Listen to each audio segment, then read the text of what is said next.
안녕하세요. 청소년 감정 코칭 자녀 마음을 읽어주세요의 박재현 소장입니다.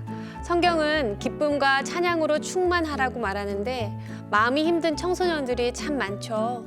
통계청 자료에 따르면 국내 청소년 스트레스 인지율은 전체 응답자 중에 43.2%로 성인들의 비율 28.9%의 2배 가까운 수치로 나타났습니다. 우울감에 대해서도 전체 청소년의 응답자가 37.5%가 경험한 적이 있다고 대답했습니다. 뿐만 아니라 2018년 교육부가 전국 중고등학교 학생을 대상으로 진행한 학생 정서 행동 특성 검사 설문조사 결과 100명 중에 8명이 자해 경험이 있는 것으로 나왔습니다. 소아청소년 정신의학과 전문의들은 최근에 청소년 자해가 늘어났다는 점에 대부분 공감하고 있는데요. 마음이 아픈 우리 청소년들을 어떻게 바라보면 좋을지 최은영 교수님의 강의를 함께 들어보도록 하겠습니다.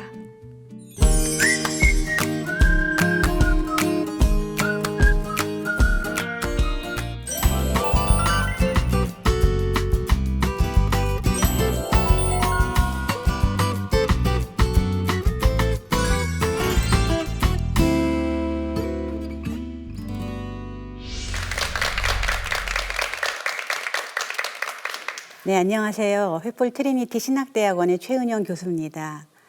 오늘은 청소년들이 늘어나는 자해 그리고 우울증에 관한 이야기입니다. 저는 주로 이제 방학 때는 시도 청소년 상담센터에 사례 지도를 다니곤 해요. 그런데 아까 말씀하셨잖아요. 소아정신과 전문의들이 자해가 작년부터 굉장히 늘어나고 있다는 것에 모두 공감한다고요. 저도 실감했어요. 보통 한 시나 뭐 도의 청소년 상담센터 그 슈퍼비전이라고 그래요. 사례 지도를 가면 2사례씩 발표를 해요, 상담자들이. 그런데 작년에 깜짝 놀랐잖아요. 그 중에 하나는 자해 문제가 나는 거예요. 2개 사례가 올라오면 한 사례는 자해인 거예요. 마음이 너무 아팠어요. 그래서 오늘 자해는 보통 이렇게 이해하잖아요. 우울증이 심해지면 자해를 한다. 여러분, 자해는 우울 때문에만 일어나는 걸까요? 다들 아니라고 말씀하시죠.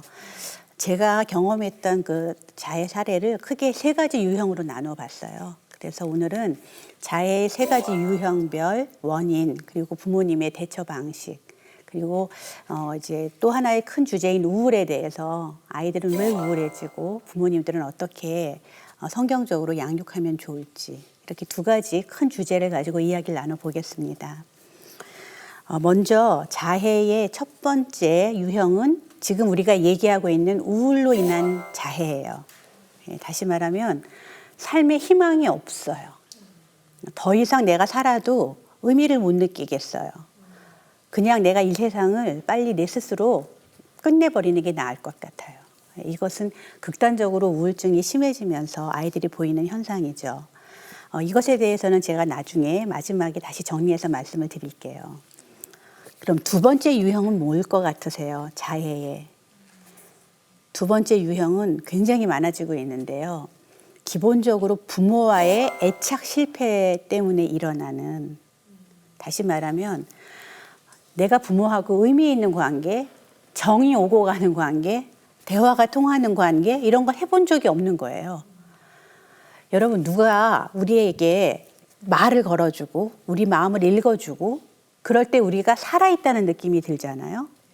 맞아, 내가 여기 이렇게 있지.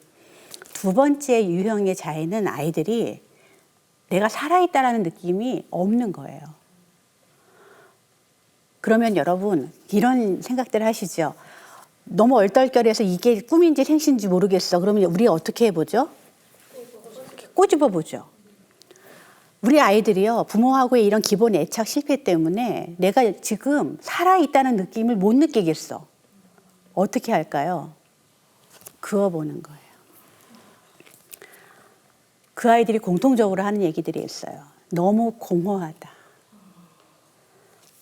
여기가 뻥 뚫린 것 같다. 내가 이 세상에 살아있다는 느낌이 없다. 이런 이야기를 하거든요. 그러면 그 아이들이 왜 자기 손목을 그을까요? 여러분, 우리가 요리를 하다가 이렇게 딱 비잖아요. 식칼에 빌 때 그 서늘한 느낌 아시죠?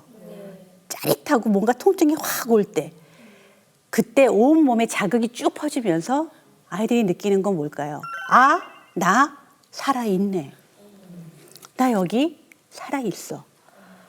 이거를 확인하기 위해서 손목을 긋는 아이들을 제가 종종 만나게 되는 거예요. 너무 마음이 아프죠. 이런 아이들 부모님들 어떻게 해줘야 될까요?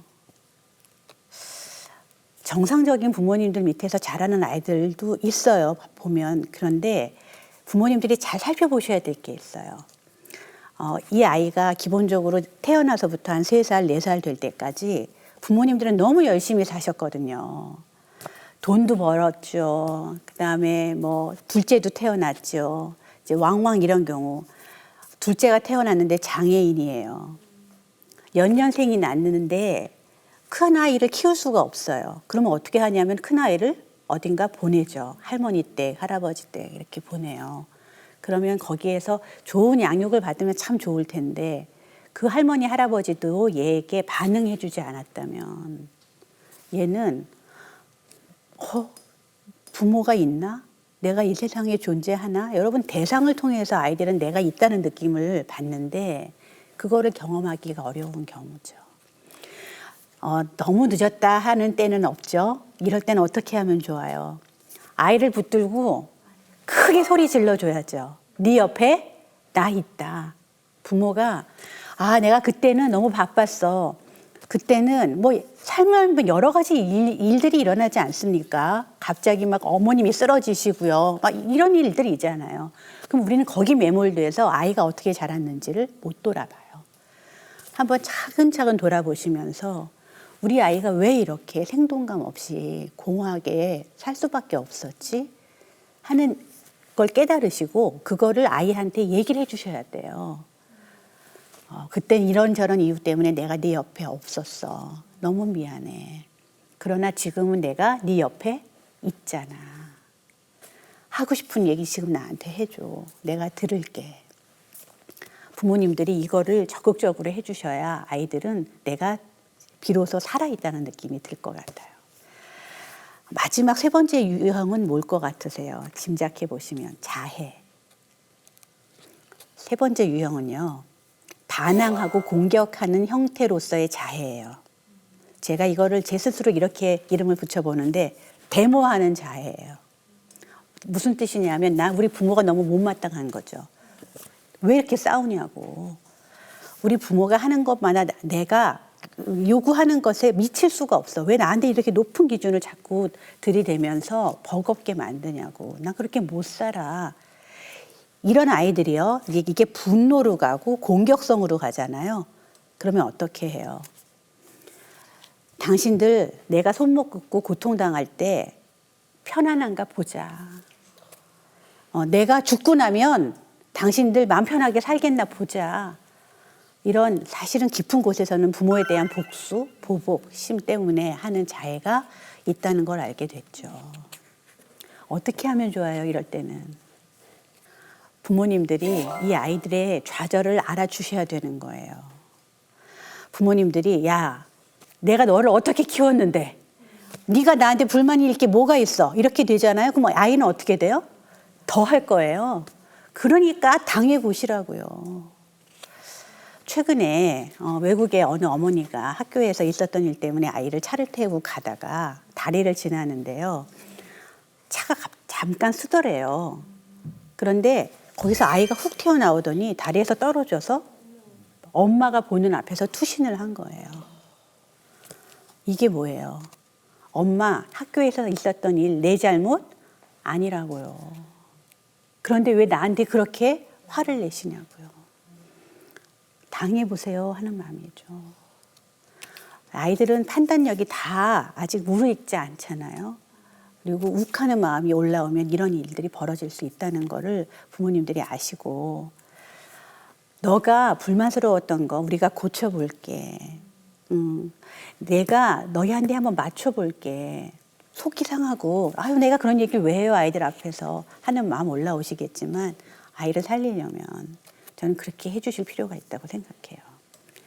자, 이제 마지막으로 첫 번째 제가 말씀드렸던 유형이죠. 순수한 우울증으로 인한 자해 행동. 더 이상 희망이 없어요. 더 이상 살아갈 의미가 없어요.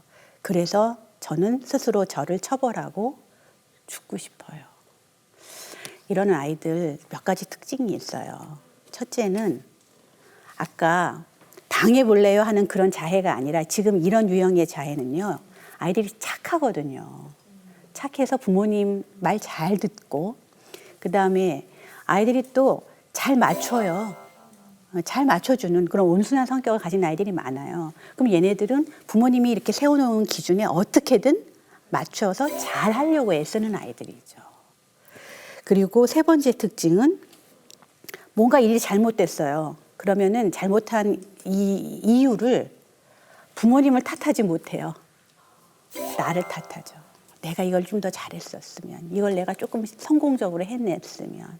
자꾸 자기를 자책하니까 이게 우울증이 심해지고 그러면서 내가 나 같은 게 살아서 뭐해. 그냥 끝내자. 이제 이런 마음으로 자해나 자살 시도를 하게 되죠. 우리가 이렇게 우울의 관점으로 자해를 본다면 부모님들은 어떻게 이 아이들을 지도하는 게 좋을까요?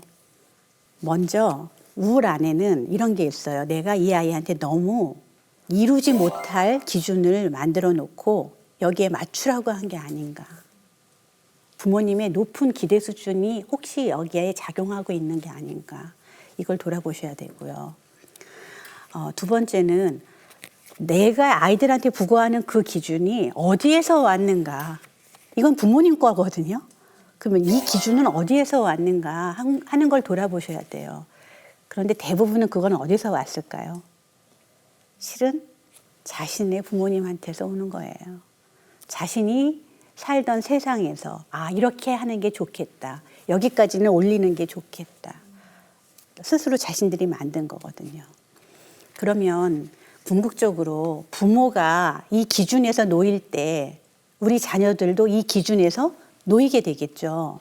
그러면 성경적으로 마지막으로 여러분 우리가 하나님은 우리한테 이렇게 말씀하세요. 너희가 이미 죄인 되었을 때 너네가 승승장구할 때 너희가 기준을 다 맞췄을 때 아니에요. 너희가 이미 죄인 되었을 때라도 여러분 이 안에는 이런 말이 다 포함되어 있어요. 네가 네 스스로 기준을 세우고 그걸 맞추려고 네 힘과 방식과 뜻대로 애쓰고 살 때조차도 이런 뜻이에요.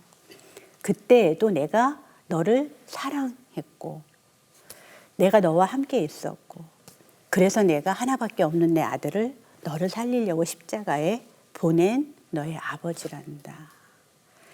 이 십자가의 이야기를 부모님들이 다시 한번 귀를 기울여 들으셔야 되는 거예요. 내가 어떤 존재인가. 그리고 하나님은 우리한테 호세아를 통해서 이렇게 말씀하시잖아요. 내가 나를 사랑하는 것, 인애가 제사보다 낫고 번제보다 나를 아는 것을 원한다고 하나님 말씀하셨어요. 제사나 번제가 얘기하는 게 뭐예요? 눈에 보이는 거. 사람들이 원하는 거. 나의 기준. 그거를 맞춰서 하나님이 우리를 기뻐하시는 게 아니고요. 인애라는 게 뭐예요? 사랑.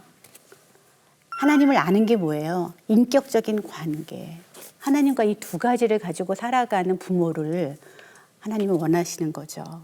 그래서 우리가 이런 하나님의 말씀과 사랑 앞에 무릎 꿇고 나올 때 그럴 때 부모가 변하고 부모의 기준이 현실적이 되고 부모에게 도안이면 뭐 여러분 우울한 사람들의 특징이 그거거든요. 중간이 없어요. 실패 아니면 성공이에요. 국어, 영어, 수학 다 잘 맞아야 시험 잘 본 거죠. 국어, 수학 올랐는데 영어 떨어지면 어떻게 되는 거예요? 이번 시험 망한 거예요. 중간지대가 없고 컬러가 없어요. 그런데 이런 과정을 즐길 수 있는 아이들은 누가 만드는가, 누가 양육하는가.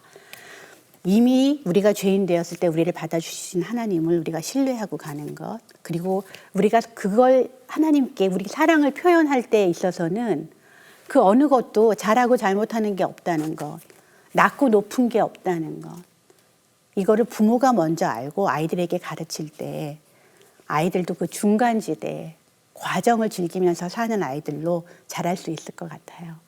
우리가 이런 부모가 되면 참 좋겠습니다. 저를 포함해서요. 감사합니다.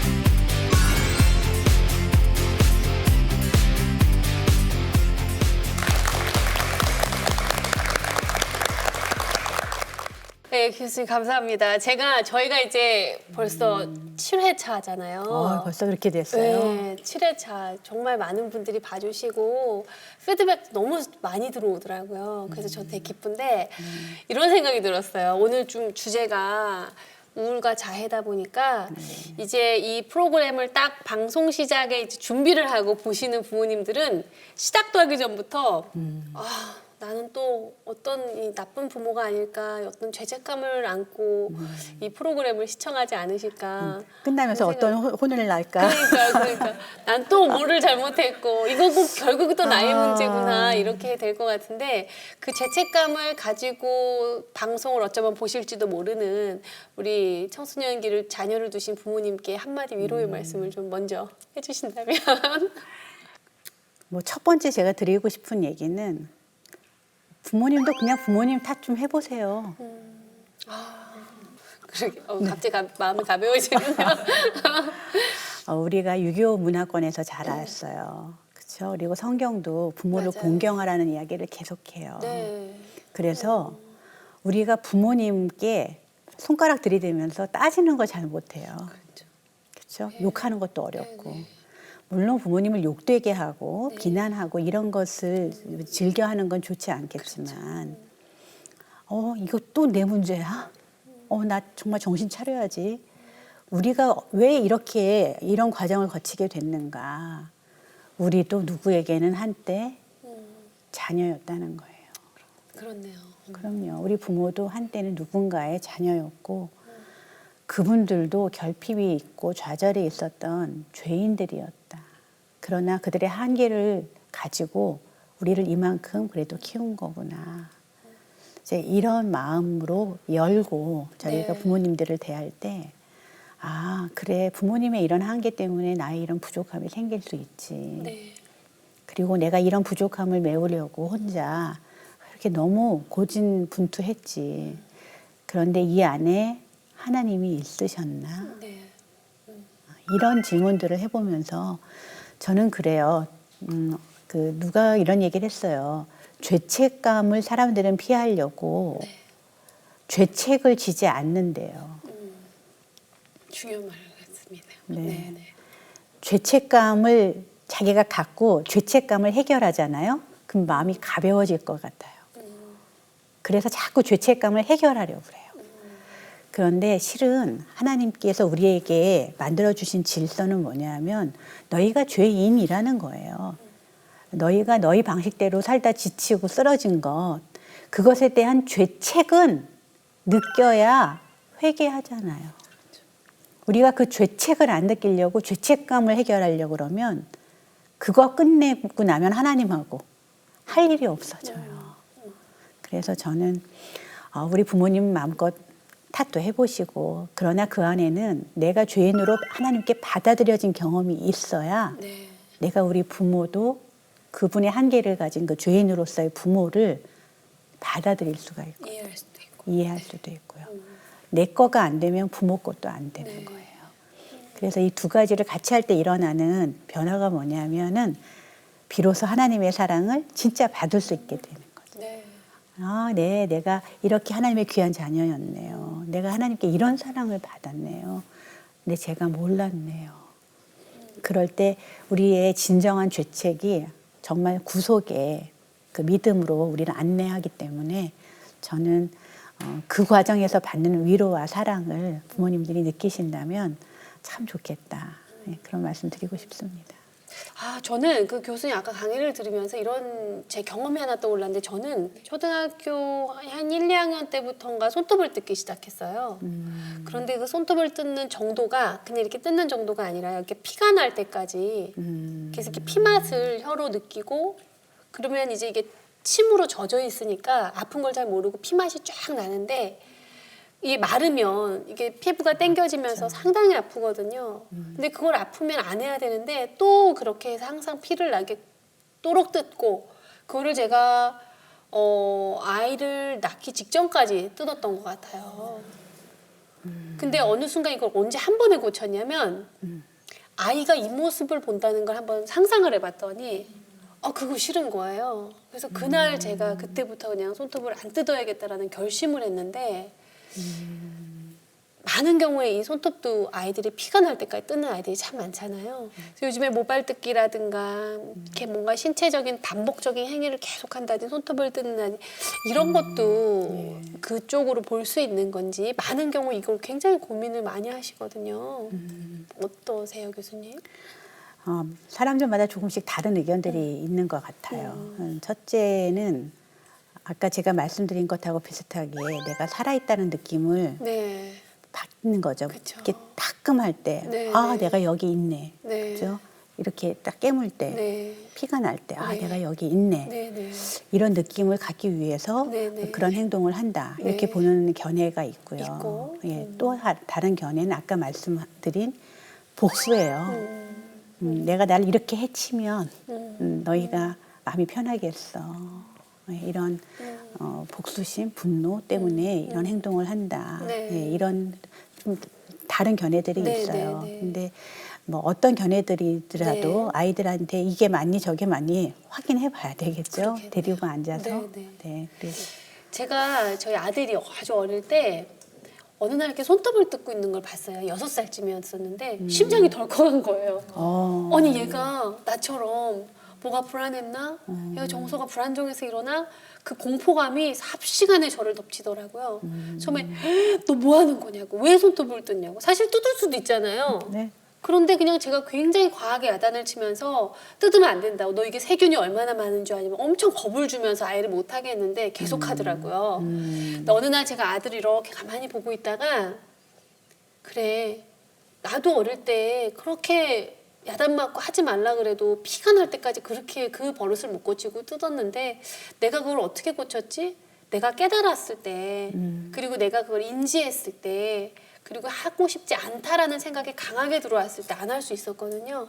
사람마다 어떤 행동을 변화시키기 위한 과정은 다 다르지만 어쩌면 제 아들한테 제가 지금 하는 방식으로 너 그 세균이 얼마나 많은 줄 겁주고 너 그렇게 뜯으면 친구들이 싫어한다 수치스럽게 하고 이 방법은 아니겠구나 하는 생각이 들어서 제가 어느 날 아직도 기억나는 건 이제 제 아들 손을 이렇게 씻어줬어요. 그리고 가는아 이거 뜯으면 손끝이 아파. 엄마가 어릴 때 뜯어봐서 아는데 이거 손끝이 아프다? 그랬더니 그렇대요. 그래서 제가 로션을 이렇게 발라줬어요. 그리고 향을 맡게 해주고 손이 깨끗해져서 부드러우니까 안 아프지? 이러고 나서 다른 거를 했어요. 근데 참 재밌는 건 어느 순간 그냥 그게 없어졌어요. 근데 저도 우리 아이가 손톱을 깨물고 있다는 걸 인식하지 못했고 이제는 안 깨무는구나도 인식하지 못한 순간에 어느 날 보니까 아들은 그 행동을 하고 있지 않더라고요.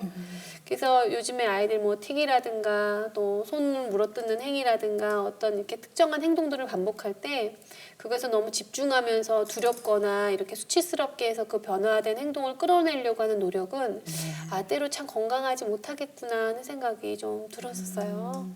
네. 그 이야기 들려주셔서 감사해요. 네. 저는 아까 소장님께서 네. 내가 우리 아이가 태어났을 때 내가 이거 물어뜯는 모습을 보면 네. 진짜 아니겠다. 네, 네. 이런 생각을 해서 그냥 단번에 네, 그만두게 네. 되셨다고 할 때 뭉클했어요. 그러셨어요. 저도 깜짝 놀라긴 했어요. 내가 그럴 수 있다는 게. 근데 저는 왜 뭉클했을까요? 그 얘기 들을 때. 나의 결핍의 표현이었어요. 네. 그런데 소장님이 어머니가 되셔서 네. 이제는 내가 엄마로서 채워야 될 것, 채워줘야 될 게 있잖아. 네. 이렇게 바뀌신 거죠. 네. 그러니까, 그렇네요. 네. 그러니까 내가 받지 못한 사랑이지만 나는 줄 거야라고 결심하신 거예요. 네, 그랬던 것 같아요. 네, 그게 너무 뭉클해요. 네, 아유 감사합니다. 네, 그리고 네. 그 사랑을 아이가 받은 거죠. 예, 혼내지 않고 로션을 발라줬다. 네, 네, 엄마도 이런 적이 있는데 아프지. 네. 그 이야기를 통해서 아이는 음, 결핍됐던 것들이 채워졌을 것 같은 거죠. 그래서 수도 예, 서로 모르는 사이에 네, 이게 네. 서로 인식도 못했지만. 나아진 게 아닌가. 예. 네, 좋아요. 아, 오늘은 사실 그 내용 자체가 굉장히 무거워서 참 재밌는 게요. 그리고 신기한 게요. 우리한테 필요한 날, 필요한 것들을 하나님이 주시는 것 같아요. 왜 그러냐면 오늘 이 방송을 하러 오는 길에 제가 교육을 했었던 어느 어머니가 저한테 어떤 사진 한 장을 보내주셨는데 그게 학생 행동 특성 검사 요즘에 교육부에서 네. 진행하고 있는 학교에서 고1까지 하죠. 진행하고 있는 학교에서 진행하고 있는 검사 그 결과표였어요. 근데 거기에 불안 지수가 99점으로 나와가지고 상당히 높은 수준으로 나왔는데 그 어머니께서 이런 이야기를 하셨어요. 선생님, 이 결과표가 제 성적표 같아서 괴로워 죽겠어요. 근데 그거를 보는 순간 저 또한 제 아이도 생각나고 저도 생각나고 해서 그 마음이 얼마나 괴로울지 마음이 쓰여서 이제 전화를 해서 통화를 하면서 위로를 하고 왔는데 많은 경우 우리가 오늘 이 프로그램에 대한 아이들이 왜 자해를 하고 또 우울을 경험하고 이런 어떤 검사 같은 거를 하면 건강하지 못하다라는 평가를 받고 하는 이 과정에서 그걸 정확하게 좀 본질을 보지 못한다면 네. 과도한 죄책감으로만 남을 수 있겠구나 그런 생각이 조금 들었어요. 오늘 한 사연이 아이한테 왔는데요. 이 아이의 엄마도 아빠도 이 아이의 사연을 보면 얼마나 불안하실까 하는 사연이기도 해요. 제가 한번 어떤 거죠? 읽어볼게요. 여자아이 같고요. 제가 요즘에 아무 이유도 없이 혼자서 계속 울어요.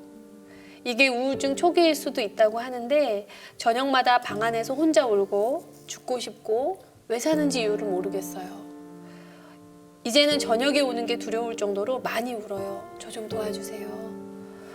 이 편지를 만약에 이게 우리 딸이다, 우리 아들이다. 그런데 내 아이, 내 딸, 내 아들이 누군가한테 이 편지를 썼다는 거를 부모로서 읽는다는 것만으로도 너무너무 두려운 일일 거라는 생각이 들어요, 교수님.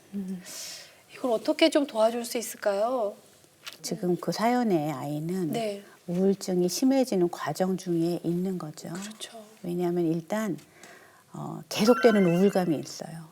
울고 싶다 계속. 그다음에 잠도 잘 안 와요. 그렇죠? 그리고 내가 왜 사는지도 모르겠어요. 이렇게 되면 이게 자살까지 충동이 있을 수도 있죠. 뭐 이런 몇 가지 사인들이 얘가 우울증인가 하는 의심이 좀 들게 만든단 말이에요.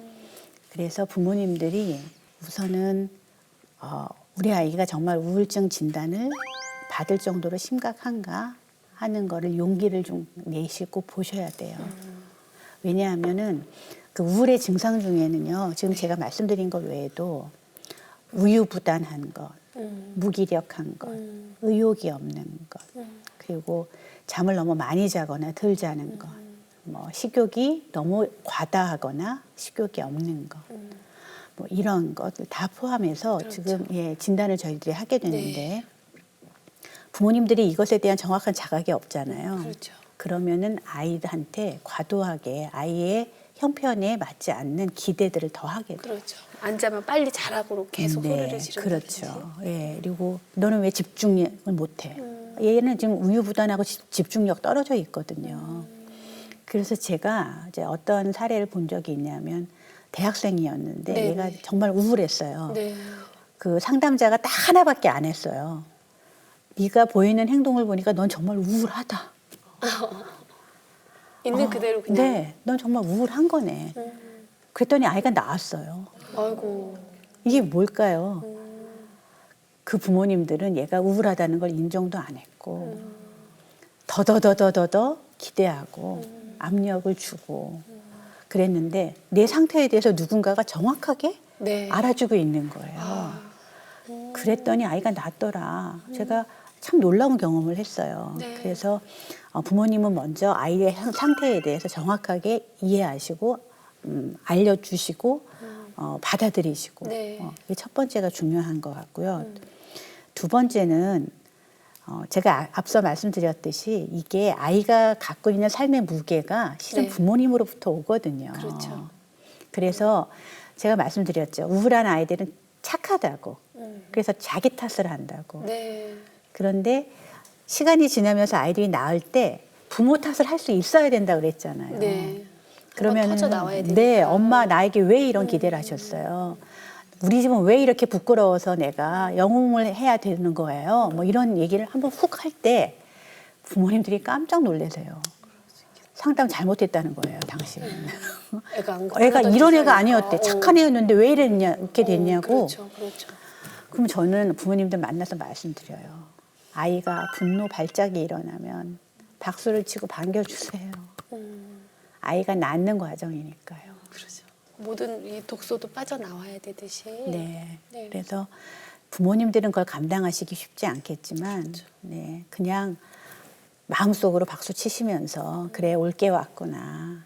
그래 나에 대해서 하고 싶었던 얘기 좀 마음껏 해보렴. 그게 되고 나면 아이들은 이제 현실감이 생기기 시작하거든요. 아, 우리 부모는 뭐를 잘못한 거고, 뭐를 잘해준 거고, 나는 뭐를 잘못한 거고, 뭐를 잘한 거고. 네. 이제 사리 분별이 되기 시작하죠. 네. 그럴 때 중간지대가 생기는 거예요. 네. 그렇죠. 아, 이제 요거는 내가 잘못했으니까 요건 좀 고치지만 이거는 부모가 잘못한 거니까 부모님 바뀌셔야 되겠네. 그래. 나는 따라갈 필요 없겠네. 어떻게 보면 과제를 나의 과제와 부모님의 과제를 분리하기 시작한다는 그런 거죠. 네, 그러면서 적절하게 삶의 목표를 세울 수 있게 되고, 그렇죠. 예, 이것이 회복의 과정이라는 걸 저도 이제 점차 알아가거든요. 네. 그러니까 사연의 부모님도 그 과정을 같이 하시면 좋을 것 같아요. 이런 단어가 생각났어요. 어쩌면 이 과정은 이렇게 좀 아픔이긴 아픔이지만 달콤한 아픔일 수 있겠다. 우리 아이의 현재 모습을 그대로 뭐 척도라든가 심리검사든가 상담을 통해서 좀 명확하게 보는 것. 네. 아이가 계속 그런 행동을 하는데 그걸 아니라고 부인하는 건 사실 도움이 되지 않으니까. 네. 그리고 그 모습을 그대로 본다는 게 되게 고통스럽잖아요. 그렇지만 그게 어쩌면 아이의 건강한 성장을 위해서는 꼭 필요한 과정일 수 있기 때문에 달콤한 어떤 결실로 가는 아픔일 수 있겠다 하는 생각이 좀 들고 용기 내셨으면 우리 부모님들께서 용기를 좀 내셨으면 좋겠다라는 생각이 간절한 기도도 올라오는 것 같아요. 네. 그래서 이게 힘든 과정이기 때문에 친구가 필요하고 그럴 것 같아요. 협력자가 필요해요. 정말 좋은 상담자라든가 네. 또 마음 터놓고 얘기하는 친구들한테 가서 나 이런 게 힘들어 뭐 얘기도 해보시고. 맞아요. 교수님, 근데 우리 애들은 그 크리스찬 아이들도 또 비크리스찬 아이들과 학교 생활을 또 같이 하잖아요. 네. 그런 경우에 많은 유혹 중에 하나가 왜 요즘에 SNS에는 소위 그 자해러? 자해로. 네, 자해러라는 아이들. 그리고 자살송도 있는 거 아시죠? 죽자 죽자 뭐 이런 이번엔 누가 죽고 뭐 이런 아이들의 노래 가사들도 네. 공공연하게 이렇게 아이들이 그냥 아무 생각 없이 어떻게 보면 그냥 흥얼흥얼 거리는 노래 가사처럼 근데 그게 다 사실 우리 무의식으로 다 들어오는 것들이잖아요. 이런 게 거의 유행가처럼 나오는데 이게 과연 우리 아이들이 그냥 문화로만 보고 끝내야 될 일인지 그리고 그래 나도 그럼 저걸 한번 해볼까라고 지금 고민하고 있는 아이들이 있다면 네. 그 아이들한테 우리는 무슨 말을 좀 해줄 수가 있을까요? 아, 저도 요즘에 그런 이야기 종종 듣거든요. 네, 진짜 패션 많아요. 자해가 있어요. 패션 자해. 이게 스크래치 같은 거. 네, 이런 거를 다 해가지고 이제 SNS에 올리는 거죠. 누구 거가 더 괜찮나. 네. 이런 거를 아이들끼리 서로 겨누고. 저는요, 이 부분에 대해서는 교회가 사실 나서면 좋겠어요. 교회의 중요한 가치 제가 지난번에 이어령 교수님 이야기를 네. 인용했잖아요. 생명과 사랑이라고요. 네. 생명이 죽어가는데요. 네. 예, 그러면은 교회는 이걸 정말 집단적으로 캠페인을 벌이든지, 네. 그죠? 그건 아니야라는 목소리를 정말 강하게 그 이상을 내줘야 네. 아이들의 이런 유행이 잠잠해지죠. 예. 그래서 이거는 걔네들한테 할 얘기가 아니라 우선은요. 우리들이 단호하게 이거는 좀 집단적으로 대응을 했으면 좋겠다. 좀 더 적극적으로. 네, 교회가. 저는 아이들한테 그냥 모르겠어요. 제가 마음에 올라오는 어떤 말이 그 아이들이 혹시라도 이걸 보고 있다면 이런 얘기를 해주고 싶어요. 참 아팠거든요. 이게 별거 아니지만 피날 때까지 뜯고 나면 이게 너무 피부가 팽창되면서 마르면서 너무 아팠거든요. 그러면서도 난 이 아픈 걸 왜 또 하지? 그런 제 자신이 너무 싫었었거든요. 그래서 아이들한테 우리의 몸이 얼마나 소중한지 그리고 그 아픔이 해결할 수 없는 것이 얼마나 많은지 반대로 우리의 몸을 지키면서도 너희가 해결할 수 있는 부분도 반드시 있다는 걸 저는 얘기해주고 싶고 네. 한 번은 그런 기억이 나요. 저는 이제 크리스찬이 된 지 몇 년이 되지 않았는데 너무 힘들 때는 제가 저희 교회 지하에 개인 기도실이 이렇게 쫙 있어요. 그럼 제가 주로 가는 제 단골 방이 있어요. 거기 가면 이제 저희 교회는 보일러도 틀어지고 이래서 따끈따끈하고 금방 이게 온기가 있고. 근데 제가 예전에는 그 1평 공간의 문을 못 닫았어요. 폐쇄공포증이 확 심했을 때가 많아서 이걸 닫으면 죽을 것 같은 거예요. 근데 그걸 어떻게 닫았냐면 이래 죽나 저래 죽나 그냥 에이씨 닫고 말자 해서 확 문을 닫고 엎드려서 기도를 한 적이 있었는데 지금은 그 후로 힘들면 가서 이제 기도를 해요. 근데 아이들한테 한 번만 그걸 해보라고 얘기해주고 싶어요. 내가 죽을 것 같을 때 내가 할 수 있는 많은 행동들이 있죠. 뭐 머리를 뜯을 수도 있고 손톱을 뜯을 수도 있고 몸에 칼집을 낼 수도 있지만 얘들아 너네가 그냥 정처 없이 걷다가 어느 교회라도 그냥 한번 들어가 봐라. 그래서 그냥 엎드려서 소리를 지르든 뭐 성경 구절 안 읽어도 된다. 그냥 하나님께 엎드려서 왜 내가 이렇게 힘들어야 됩니까 하나님 절 도와주세요라고 한번 외쳐봐라. 그것만으로도 어쩌면 부모님이 해줄 수 없는 것들 카운셀러도 해줄 수 없는 것들이 그 안에서 채워지는 아이들의 경험이 꼭 있었으면 좋겠고 또 저의 개인적인 경험일 뿐이지만 꼭 얘기해주고 싶은 부분이기도 한 것 같아요. 네. 우리 엄마 아빠들이 노력해야 되지만 우리 아이들은 제가 생각할 때 참 많은 힘을 갖고 있는 것 같고 하나님께서 그 힘을 이미 주신 것 같아요. 아이들이 좀 더 자신을 믿고 부모님이 때로 그걸 못 해줄지라도 내가 하나님께 한번 엎드려서 기도해 봐야겠다라는 그 마음을 품을 수 있는 우리 청소년들이 되면 참 좋겠다는 생각이 드네요. 네. 저는 하나님께서 박 소장님을 왜 정말 이 자리에 세우셔서 소장님의 경험을 아이들에게 이렇게 나누어 주려고 하시는지를 네. 점점 더 많이 느끼겠어요.